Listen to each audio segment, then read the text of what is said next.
Pumunta lang ako ng nasa Dimas. Doon daw dinala si Santino eh.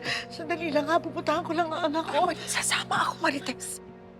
Hindi na tinding. Ako na lang. Baka madamay pa kayo eh. Ako na lang ang pupunta. Hindi kita pwedeng pabayaan. Si Rigor ang haharapin mo doon. Tinding, siguro naman meron pang katinuan na natitira kay Rigor. Siguro naman papabayaan niya akong magluksa para sa anak ko.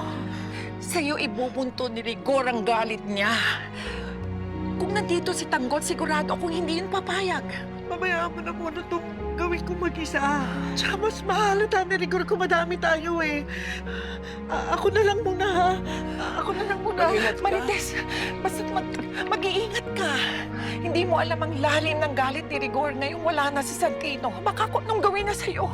Mag-ingat ka. Ingat!